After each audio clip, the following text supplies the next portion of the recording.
Hey guys, so it's Dejan with Physique EO, and today we are back with our peptide series. We're going to talk about GHRP2 and GHRP6. GHRP in this context stands for growth hormone-releasing peptides. So we're going to get into what they do, the side effects, and how they do what they do. Just like the name states, these peptides cause your body to release growth hormone. But how? So what scientists have figured out is that when your body releases ghrelin, ghrelin then tells your body to release growth hormone.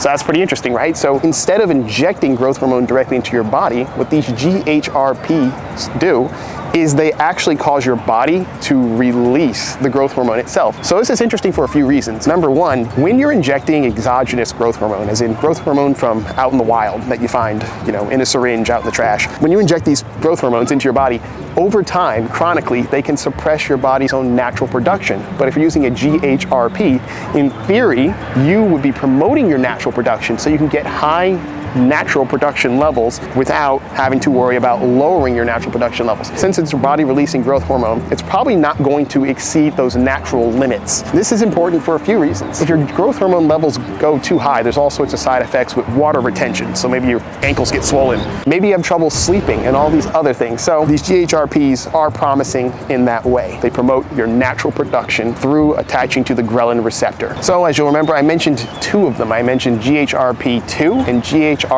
They are in the same family, but just like you, your brother, and your sister, there are differences, right? Okay, so let's talk about GHRP2 first. So GHRP2 seems to be in the bodybuilding community the more popular of the two. So why is that? Now, GHRP2, from what we understand, has a very short half-life, like maybe 15 minutes up to an hour, but these things are kind of unclear. But the other thing about it is that it causes you to release a lot more growth hormone. So for a lot of people, this is very attractive. Have you ever met anyone who was super short as a kid? It also seems to have some anti-inflammatory benefits, but people seem to be unclear on how that is. And it helps with collagen and joint health. So people take it like in minuscule dosages and they report that their joints feel better. Now, let's talk about GHRP6. People say that, number one, this has a longer half-life, but we're still a little unclear on what that half-life is. Depending on what you read, it varies. This one promotes hunger like hell. That ghrelin release, it just causes explosive hunger, like wake up in the middle of the night and eat all like your Rice Krispies kind of hunger. So if you are actually someone who struggles to eat, this could be really interesting. It promotes nitric oxide production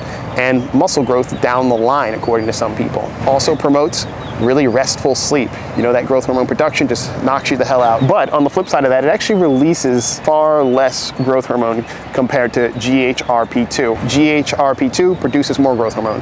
GHRP6, less growth hormone, comparatively speaking. So want to choose the one that's right for you. Now a word about our sponsor, Supra.com. Supra offers Oracle price feeds for over 50 different blockchains. Supra has you covered with speed and security. Whether it be liquidation triggers or critical price levels, Supra will have your back. Go to supra.com/blockworks to find out more. So with both these GHRPs, there are side effects. Number one, the hunger. Some people actually don't like being that hungry, or maybe that hunger causes them to mess up on their diet or something. So you want to be aware of that hunger. They also can promote high cortisol, which is like high stress hormone. And then over time, maybe that cortisol can begin to impact your growth and your health. So you want to be mindful of that. Also, some people say that when you use these GHRPs, just like with normal GH, they can promote a little bit of joint pain. So maybe your wrists and your knees begin to hurt a little bit. And then some people say the GHRPs give them fitful sleep. So the sleep's not that good. I imagine it could be linked to the cortisol. Maybe the cortisol goes too high and sleep goes to shit. So please let me know in the comments if you've ever experimented with these or know anyone who has,